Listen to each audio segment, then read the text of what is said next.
Баршаңызға қайырлы күн, сіздермен Зада. Бүгін гранатовый браслет салатын дайындаймыз. Ең алдымен картофель мен қызылшаны пісіріп, ірі теркадан өткізіп дайындап қоямыз. Одан кейін жаңғақ пен етті ұсақтап турап, гранаттың қабығын аршып, дәнектерінен ажыратып дайындап аламыз. Енді жалпақ ыдыстың ортасына стаканды қойып, картофель саламыз. Мына видеодағыдай.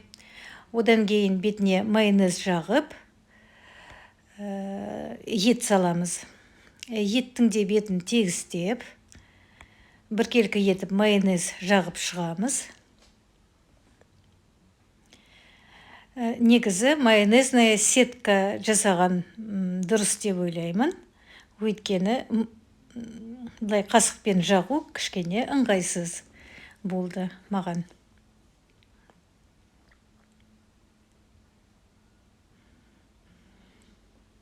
Мінекей біркелкі етіп жағып шыққаннан кейін жаңғақ себеміз.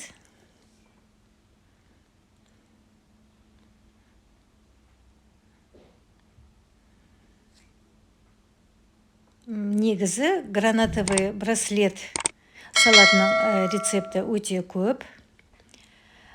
Оны сиырдың етінен де жасауға болады. Жұмыртқа мен сәбізді де салады кей рецептте. Бірақ мен отбасыма осылай дайындаймын. Бізге осы рецепті ұнайды.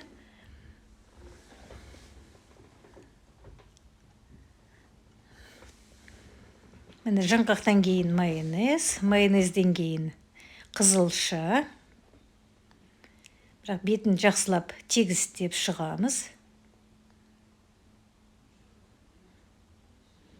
Браслеттің формасын келтіру керек.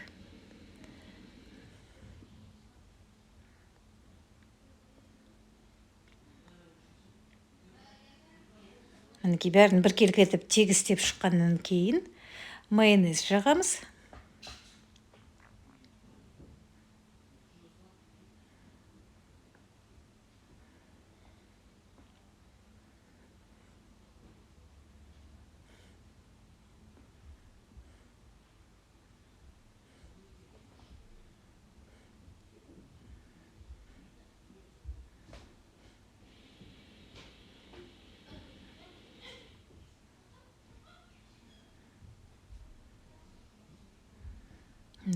Енді гранаттың дәнектерін салып әшекейлейміз.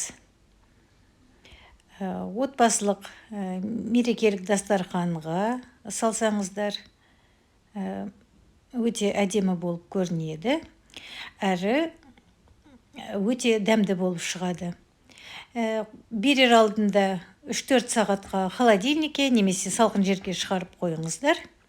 Міне енді стаканды ақырын шығарып аламыз. Ортасына кішкене дәнек тастасаңыздар болады. Гранаттың дәнегін.